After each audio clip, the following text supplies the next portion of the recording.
সবাইকে স্বাগত জানিয়ে আজকে আমি ভিডিও শুরু করছি। আজ আমি বানাবো সমুদ্রের মোল্লা মাছের পাতুরি। পাতুরিটা আমি লাউ পাতা দিয়ে বানাবো। দেখুন লাউ পাতাগুলো ভালো করে কিন্তু ধুয়ে আমি হালকা গরম জলে একটু চুবিয়ে রেখে দিয়েছিলাম। আর এদিকে দেখুন মোল্লা মাছগুলো ভালো করে বেছে পরিষ্কার করে হলুদ মেখে নিয়েছি, কত বড় বড় মোল্লা মাছগুলো। এদিকে মশলা নিয়েছি পেঁয়াজ কুচনো, শুকনো লঙ্কা, কাঁচা লঙ্কা, সরষা, কালো সাদা সরষা, পোস্ত, চারমগজ। কেটে নেবো সরষা, পোস্ত আর চারমগজ, শুকনো লঙ্কা আর কাঁচা লঙ্কা ভালো করে আমি পেস্ট করে বেটে নিয়ে চলে এসেছি। এবারে আমি সব মাছগুলো এর মধ্যে কাশির মধ্যে দিয়ে দেবো। পেঁয়াজ কুচনো আর মশলাটা আমি সব দিয়ে দেবো। অল্প একটু হলুদ গুঁড়ো, আর দেখুন কালো জিরে, পরিমাণ মতো নুন,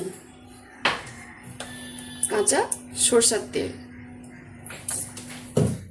আর দেবো টমেটো কুচনো। ভালো করে এবারে মেখে নেব। আমি মেখে নিয়েছি, লাউ পাতার ভিতরে পুরে নেব। এই দেখুন দুটো লাউ পাতা নিলাম বড় বড়, দিয়ে ভিতরে মোল্লা মাছগুলো আমি দিয়ে দেবো। এইভাবে এক পাশ মুড়বো, এই পাশ মুড়বো, ভালো করে মুড়ে সুতো দিয়ে আমি বেঁধে নেব।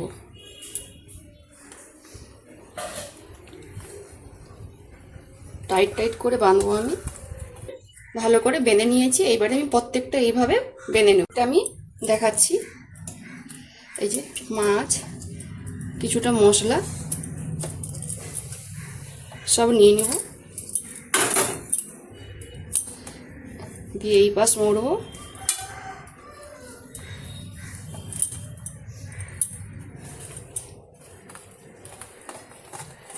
যাতে মশলাটা না বেরিয়ে যায়, ভালো করে এবার টাইট করে সুতো দিয়ে আমি বেঁধে নেব।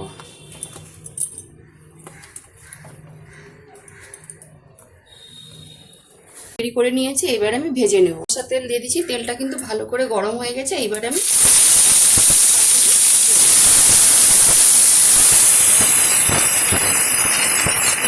ঢাকা দিয়ে নেব। এক কাপ সঙ্গে লৌটে করে দেখুন এক কাপ সুন্দর হয়ে গেছে।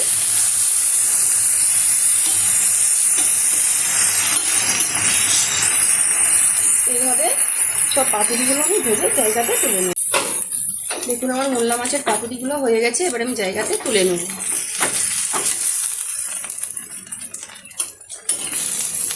পাতুরিগুলো কিন্তু সব হয়ে গেছে, আমি জায়গাতে তুলে নিয়েছি। দেখুন আপনাদেরকে একটা কেটে দেখাচ্ছি কিরকম হয়েছে ভিতরে। এই দেখুন সুতোটা কেটে নিয়েছি, কত সুন্দর হয়েছে। সব মাছ কিন্তু সিদ্ধ হয়ে গেছে। লাউ পাতাটাও কিন্তু খাওয়া যাবে ভাতের সাথে। দেখলেন তো এই পাতুরিটা আমি কিভাবে বানালাম।